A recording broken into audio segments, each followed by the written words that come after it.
थांबा पहिले मराठी बोलू नका।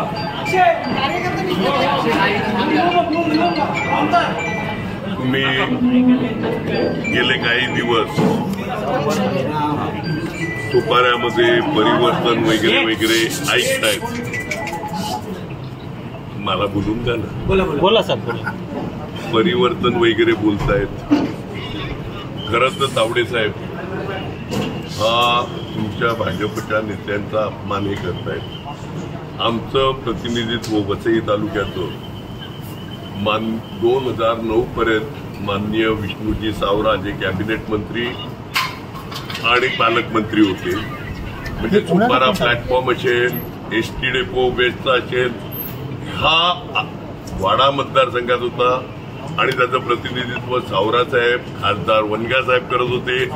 वसई तालुक्याचं 20 पर्यंत 9 पर्यंत रामभाऊ नाईक जे कॅबिनेट मंत्री, रेल्वे, पेट्रोलियम वगैरे होते ते करतायत। ग्रॅज्युएट कॉन्स्टिट्युएन्सी, शिक्षक मतदारसंघ आणि स्थानिक स्वराज्य संस्थांच्या 19 वेळा इलेक्शन झाल्या।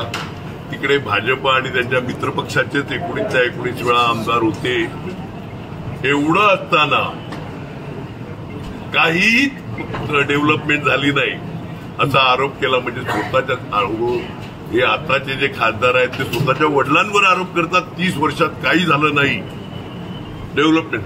इतका चुकीचा मुलगा मी कधी आयुष्यात बघितला नाही। म्हणजे स्वतःच्या मुलावर हे करणं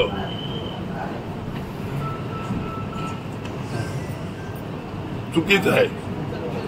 आणि माझ्यावर आरोप करणारे कोण? ज्यांचा पुतण्या, मुलगा, भाचा हे सगळे कॉन्ट्रॅक्टर आहेत। खड्डे बुंजवण्यापासून साफसफाईचं कॉन्ट्रॅक्ट आणि कागदोपत्री आहे। हे कागदोपत्री आहे, घटनेचा उल्लेख सगळ्यात करायचा। माझ्याकडे नावं आहेत, ती नावं देतो मी सगळे। यांच्या नावावर निघालेले बिलं आहेत, सब कॉन्ट्रॅक्ट घेतलेली आहेत, हे सगळं आहेत। आणि ती मंडळी माझ्यावर आरोप करते, धन्य आहेत। मग यांनी एकदा हे पण सांगून टाकायचं का यांनी घेतलेल्या कॉन्ट्रॅक्ट मधले काय पोचवलं माझ्याकडे, तेवढं पण एकदा स्पष्टपणे येऊन द्या। लक्षात आलं का? आज बीजेपीच्याच काही माझ्या मित्रांनी सांगितलं का तावडे साहेब माझे मित्र आहेत, क्षितिज ठाकूर त्यांना काका बोलतो, का हे पैसे वाटप। आता तावडे साहेब, राजन नाईक बोलले का कोणीही मोठा नेता आला नव्हता, पण तुम्ही थोडक्यात सांगायला पाहिजे होतं। तुम्ही का सर्व्हेमध्ये ही सीट 0 आहे आपली, त्याच्यामुळे नेते कोण आले नाही, तर तुम्हाला बोलून वेळ खर्च करायचा, पैसे खर्च करायचे। आज तुम्ही सांगतात त्या बॅगा वगैरे दाखवायच्या नाही, डायऱ्या, सगळे डायऱ्यावर 300 के 400 के म्हणजे 1000।